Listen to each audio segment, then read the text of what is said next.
प्रतिदिन दर्जनों की संख्या में लौट के जाते हैं।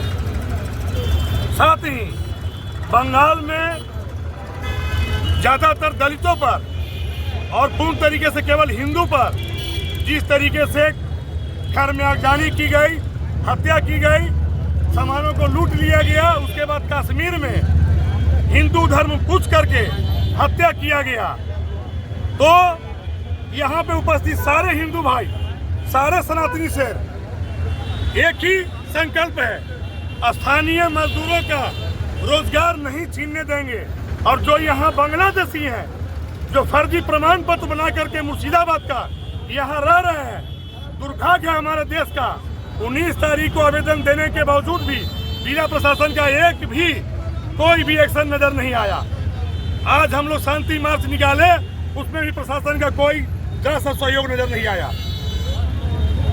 मीडिया के माध्यम से 1 सप्ताह का समय देते हैं। हम आग्रह पूर्वक जो भी बांग्लादेशी मजदूर भाई, हम अभी भी मजदूर भाई कह रहे हैं, वो गरीब है।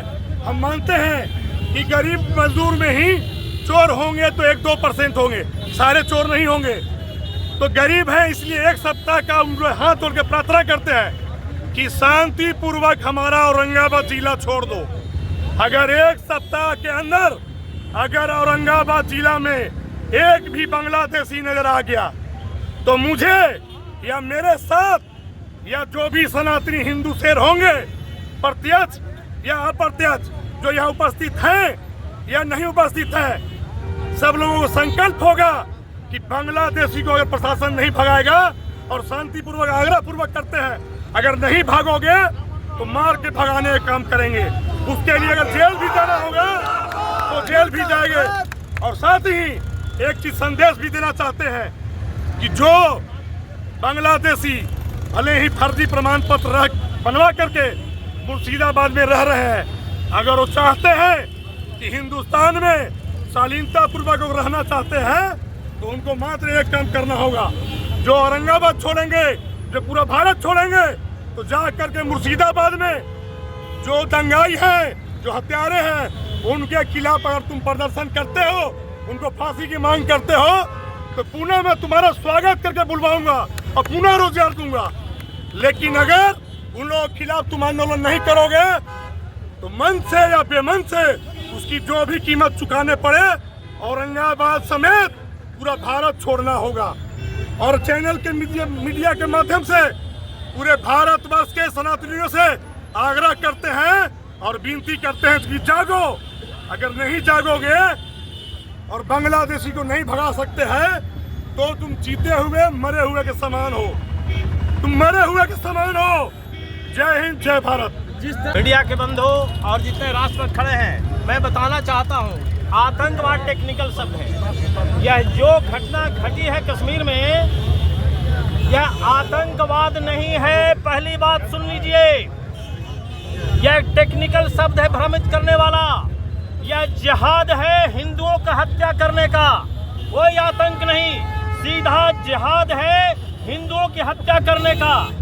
मैं तो धन्यवाद देता हूं अरुण नगर चित्तौड़ की धरती पर ऐसे सुजीत जैसे राष्ट्रभक्त, इतने राष्ट्रभक्तों ने, मैं तो चिंतित था 2 दिन से चित्तौड़ की धरती पर क्या चल रहा है, लेकिन आज जो राष्ट्रभक्तों ने हुंकार भरा है, जो शंखनाद किया है, यह बहुत बड़ा संदेश है। मैं खुलकर कहना चाहता हूं माननीय प्रधानमंत्री जी को, यह पूरा देश आपके साथ खड़ा है। 140 करोड़ की आबादी में आप 30% को छोड़ दीजिए। हमें पता है कि आस्तीन का सांप भारत में कहां बैठा है, लेकिन पूरा देश आपके साथ खड़ा है। मैं कल सुन रहा था पाकिस्तान से एक संदेश आ रहा है माननीय प्रधानमंत्री जी के लिए कि तुम सिंधु का पानी बंद करोगे, हम तुम्हारा सांस बंद कर देंगे। तुम जिहादी को हम बताना चाहते हैं कि चित्तौड़ की धरती पर राम भक्त खड़ा है ना, ये यदि पेशाब कर देगा तुम्हारा औकात खत्म हो जाएगा। जय श्री राम। ये यदि पेशाब कर देगा, वातावरण हालात में तो ऐसा बनाओ, या राष्ट्रभक्त पेशाब कर देगा ना, तो विश्व के मानचित्र से पाकिस्तान का नामो निशान मिट जाएगा। ध्यान रखना। एक अंतिम बात मैं कहना चाहता हूँ, चित्तौड़ की धरती पर जहाँ राम भक्त हैं, यह बहुत ही भावनात्मक विषय है। हमारी बेटी, हम जब कहते वसुधैव कुटुंबकम तो अटक से कटक तक, सिंधु से इंदु तक, जो भी हिंदू है मेरा भाई है। वहाँ जो घटना हुई पहलगांव में, 4 दिन नहीं हुआ था हमारी बिटिया का विवाह हुए, सुहाग के जोड़ा में थी, जिसके हाथ का सुहाग का मेहंदी का रंग नहीं सूखा, सुहाग का वह जो वस्त्र था उसका परित्याग करवा के वैधव जीवन जीने के लिए जिसने बाध्य किया है, इस विषय को भारत का राष्ट्रपति कतई बर्दाश्त नहीं करेगा। कोई शासन, कोई प्रशासन नहीं। मैं तो पूछना चाहता हूं, यदि एक कलेक्टर कुर्सी पर बैठे हैं तो कलेक्टर के पीछे एक इंसान बैठा है, एक आईपीएस वर्दी पर टैग लगा के बैठता है, वह भी किसी समाज से है। यदि उनके घर का, हमारे घर का, हमारी बिटिया के साथ है स्थिति हो जाए, सुहाग सिंदूर बिंदी पर सवाल खड़ा हो जाए, हम विधान की चिंता करेंगे क्या? संविधान की चिंता करेंगे क्या? नहीं करेंगे, बिल्कुल नहीं करेंगे।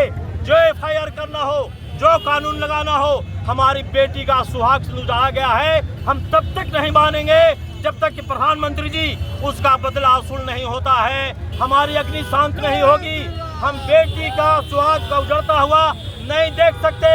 और एक और संदेश, अभी आप मीडिया बंधु पूछ रहे थे 80% की आबादी, अरे हम तो सहिष्णु लोग हैं, हम कमजोर नहीं थे, हम तो सांप को दूध पिलाने वाले हैं, लेकिन सबका मस्तक भी कुचलना जानते हैं।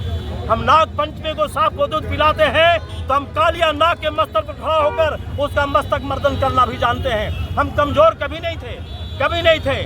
और तीसरी बात, हम सुनते रहे, चित्तौड़ की धरती पर राम भक्त सुनता रहा, यदि तुम दोबारे नारा लगाया भारत की धरती पर, यदि भारत इंशाअल्लाह भारत के टुकड़े होंगे, हर घर से अफजल निकलेगा। कौन लोगों ने सपोर्ट किया? आज घटना घट गई, इंशाअल्लाह भारत के टुकड़े होंगे, हर घर से अफजल निकलेगा। तो सुन लो, अरुण नगर की धरती से यह चुनौती नहीं है, यह संकल्प है। जिस घर से अफजल निकलेगा उस घर में घुस कर मारेंगे, जिस घर से अफजल निकलेगा उस घर में घुस कर मारेंगे। और यदि इस देश में कुरान से विधान चलाओगे, कुरान से चलाओगे, और ये सेकुलर लोग बैठकर बोलेंगे कि देश चलेगा संविधान से, अरे नपुंसक हिजड़ो, संविधान की दुहाई किसको देते हो? ये हिंदुओं को देते हो क्या? उनको क्यों नहीं देते?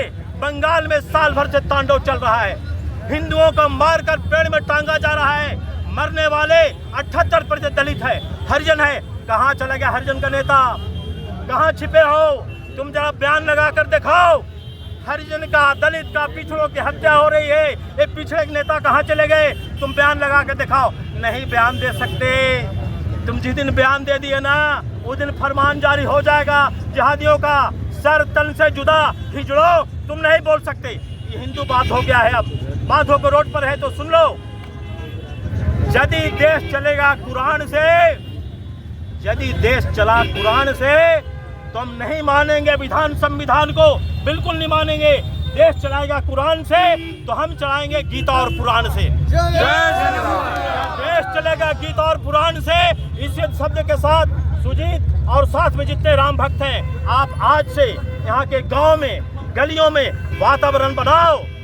और आतंकी के साथ सरकार क्या करेगी, सरकार का विषय है, लेकिन भारत में बैठे जो कालिया नाग है, भारत में बैठे जो मोहब्बत की दुकान चलाते हैं, छाती पीटते हैं, इनको भी चिन्हित करना आवश्यक है। मोहब्बत की दुकान को बंद किए बिना भारत में आतंकवाद नहीं रुकेगा, यही कठोर सत्य है। इन्हीं शब्दों के साथ भारत भारती की जय जयकार। भारत माता की जय, भारत माता की, भारत माता की। जितेंद्र सिंह परमार, डॉक्टर श्यामा प्रसाद मुखर्जी राष्ट्रीय विचार मंच भारत केंद्रीय समिति का सदस्य।